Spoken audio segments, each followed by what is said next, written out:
वर्तमान काळ। विद्यार्थी मित्रांनो, आज आपण प्रेझेंट परफेक्ट टेन्सचा वापर इंग्रजी वाक्य बनवताना कशा प्रकारे करायचा याविषयी बघूया। Now see the definition of present perfect tense. What is present perfect? कशाला नेमका आपण म्हणणार आहे प्रेझेंट परफेक्ट टेन्स? कसं ओळखणार आहे? कसं लक्षात येईल? बघा, the form of a verb used for actions that have been completed in a period of time up to now। म्हणजेच काय?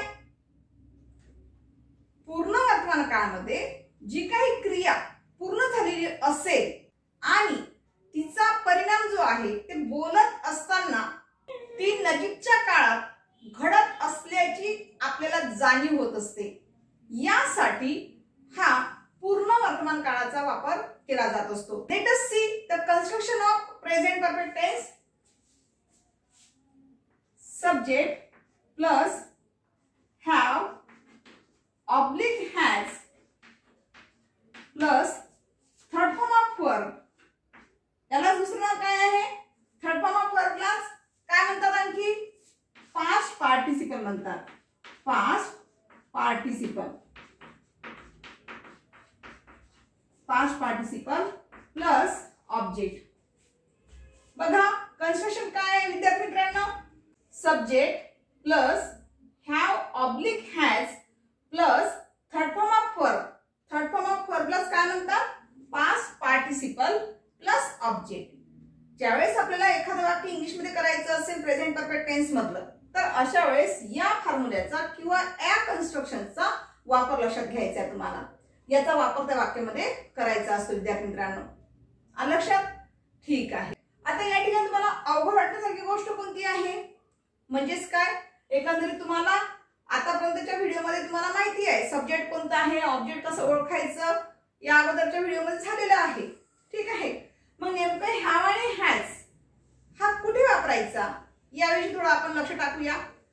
जर subject I, we, they, you आणि प्लुरल सब्जेक्ट आला असेल, प्लुरल मीन्स अनेक वचन, या सब्जेक्ट पैकी कोणतंही आलेलं असेल सब्जेक्ट, तर अशा वेळेला त्या समोर प्रेझेंट परफेक्ट टेन्स वाक्य बनवत असताना काय घ्यायचं आहे मित्रांनो?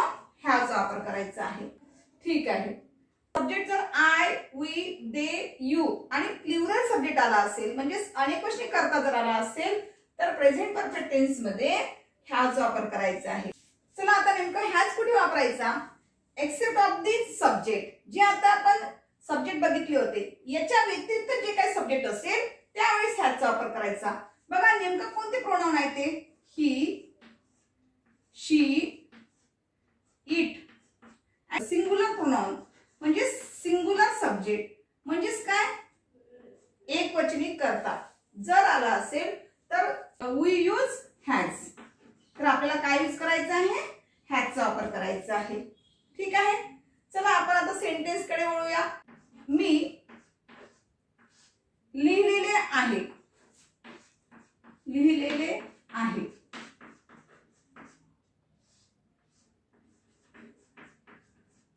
बघा या वाक्यामध्ये वाक्य हे कसं दिसतंय तुम्हाला? पूर्ण झालेलं दिसत आहे, बरोबर आहे। लिहिलेलं आहे पण क्रिया पूर्ण झालेली आहे, पण काय लिहिलेलं आहे दिलेलं आहे का? म्हणजेच काय नाही वाक्यामध्ये? आठवा, ऑब्जेक्ट नाहीये, राईट। तर बघा आता हे कसं होईल? जर वाक्यामध्ये ऑब्जेक्ट जरी नसेल तरीही ते वाक्य आपल्याला प्रेझेंट परफेक्ट मध्ये जर करायचं असेल तर कसं होईल? बघा बघा मी म्हटलं तर काय होईल? सब्जेक्ट, लिहिलेले आहे। आता हे ओळखायचं कसं? कशावर लक्षात येईल तुम्हाला? वर्ब हे आहे, तर कोणताही जो वर्ब आलेला असेल किंवा कोणताही वाक्यामध्ये शब्दाच्या शेवटी ले, लेले यापैकी आलेला का बघायचं। म्हणजेच ते काय तुमचं वर्ब झालेलं असते प्रेझेंट परफेक्ट मध्ये। लेले शब्द आला असेल किंवा ले आला असेल फक्त शब्दाच्या शेवटी, तर ते वर्ब समजायचं। म्हणजे तुम्हाला सोपी इझी ट्रिक सांगत आहे मी, तिथे कन्फ्युज व्हायचं नाही। मग या ठिकाणी लिहिलेले, हे लेले आलेला आहे शेवटी, म्हणजे तुमचं वाक्यातलं काय झालेलं आहे? वर्ब झालेला आहे। आणि आहे जे आहे, तर आहे हे काय झालेलं आहे? टू हॅज फॉर्म वापरायचे आपल्याला त्या ठिकाणी। या ठिकाणी आपल्याला काय वापरायचं आहे, टू हॅव्स फॉर्म वापरावा लागेल, जे की सब्जेक्टला अनुसरून घ्यायचं आहे तुम्हाला. या ठिकाणी घेताना तुम्हाला टू हॅव्स फॉर्मचा वापर करावा लागेल. हे झालं तुमचं टू हॅव्स फॉर्म म्हणजेच टू हॅवची रूप. ठीक आहे, टू हॅवची रूप कोणती असतात ते तुम्हाला सांगितले मी. प्रेझेंट परफेक्ट मध्ये हॅव आणि हॅजचा वापर केला जात असतो.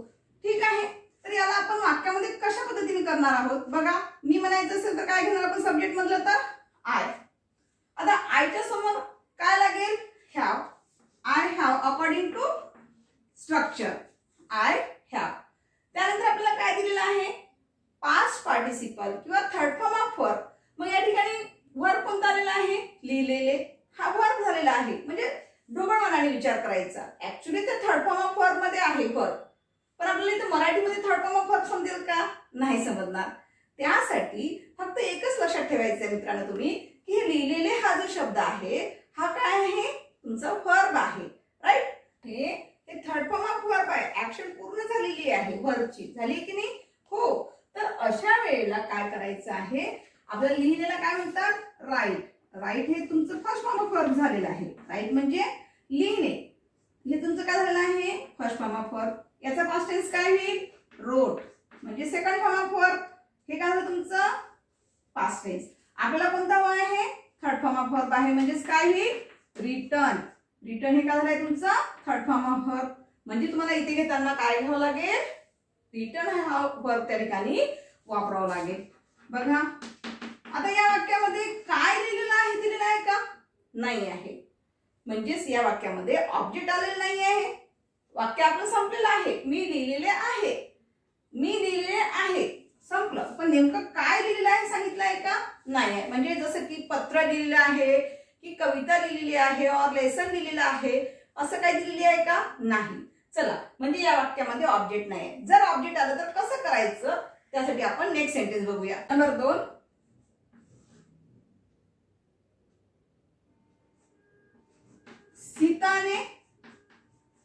सीताने पत्र लिहिलेले आहे. पत्र लिहिलेले आहे. आता या वाक्याला कशा प्रकारे आपण बनवायचं, या ठिकाणी सब्जेक्ट कोणता दिसतो आहे पहिले बघून घेऊया, सीताने. आता उत्तर लिहिताना काय सीताने लिहिणार आहे का तुम्ही, नाही. तर या ठिकाणी सब्जेक्ट हा फक्त काय आलेला आहे, सीता. आपल्या उत्तरामध्ये घेताना सीताच घ्यावा लागेल, ने घेता येणार नाही. नाहीतर या सीताने घेता येत नसते. ठीक आहे, त्यानंतर आपल्याला या ठिकाणी वर्ब कोणतं दिसते आहे, ज्या शब्दाला ले किंवा लेले प्रत्यय लागून आलेला असेल ते तुमचं काय झालेलं आहे वाक्यामध्ये, वर्ब झालेलं आहे. ठीक आहे, आहे काय झालेलं आहे, टू हॅव्स फॉर्म वापरायसाठी आपण वापरतो. त्यानंतर ऑब्जेक्ट या ठिकाणी दिसते आहे. ऑब्जेक्ट काय आहे, पत्र. काय लिहिलेलं आहे, असं ज्यावेळेस आपण वर्बला विचारतो त्यावेळेस आपल्याला काय मिळत असते, ऑब्जेक्ट मिळत असते. तर या ठिकाणी पत्र लिहिलेले आहे असं दाखवलं गेलेलं आहे. आणि आहे काय झालेलं आहे तुमचा टू हॅव फॉर्म. ठीक आहे, तर या ठिकाणी याचा आपल्याला इंग्लिश मध्ये करायचं असेल तर कसं होईल, सीताने. उत्तर लिहिताना सीताने लिहाल का आता, की सीताच घ्यायचं, फक्त सीता घ्यावं लागेल.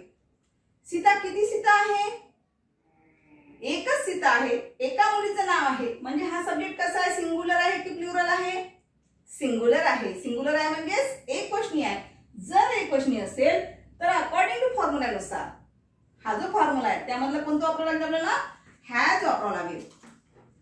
हॅज. टू हॅज फॉर्म कोणता वापरावा लागेल, हॅजचा वापर करावा लागेल, कारण हे सिंगुलर आहे म्हणून या ठिकाणी हॅजचा वापर करावा लागेल, हॅज. त्यानंतर लिहिलेलं आहे. लिहिलेलं काय म्हटलेलं आहे आपण, रिटर्न. रिटर्न काय लिहिलेलं आहे तिने, पत्र लिहिलेलं आहे. किती लिहिलेलं आहे, 2 3 असं काय दिलेलं आहे का, नाही. तर अशा वेळेस फक्त तुम्हाला काय करावं लागेल, रिटर्न अ लेटर. चला, म्हणजे अशा प्रकारे तुमचं वाक्य तयार होईल. Sita has return a letter. आणखी एक लक्षात ठेवा, इथे सीताने किंवा रामाने असं असेल तर असं लिहायचं नाही, सीताने म्हणून. दिस इज रॉंग. हे असं घेता येत नसते, कारण पर्टिक्युलर नाउन आहे हा शब्द. एक गोष्टी सब्जेक्ट आलेला आहे म्हणून फक्त तेवढंच घ्यायचं आहे. ठीक आहे, आलं लक्षात बेटा, ठीक आहे. चला नेक्स्ट सेंटेन्स बघूया. त्याने आंबा खाल्लेला आहे. आंबा खाल्लेला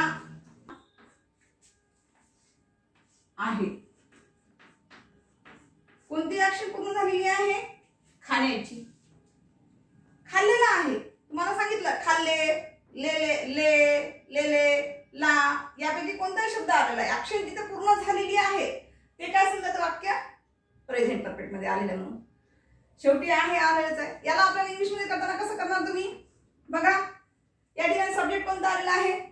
त्याने. आता त्याने म्हणायसाठी इंग्लिश मध्ये काय म्हणणार? त्यानेच म्हणणार का? नाही.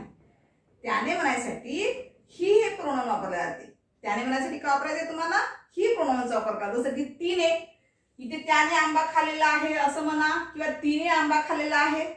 म्हणजेच काय? त्याने म्हणायसाठी कोणतं प्रोनाउन यूज करायचं तुम्हाला सब्जेक्ट ठिकाणी? ही. नाही तर म्हणा सीताने म्हटलं तर सीता घेतलं मॅडम तुम्ही, तर त्याने म्हटलं तर त्याने घ्यायचं. चुकीचं आहे. त्याच्यामुळे असा विचार करायचा नाही. त्याने म्हणजे काय? ही. हा सब्जेक्ट झाला तुमचा.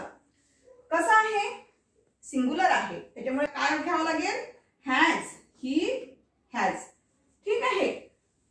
ऍक्शन वर्ड्स कोणता आहे या ठिकाणी? कंप्लीट वर्ड्स कोणता दिसते आहे?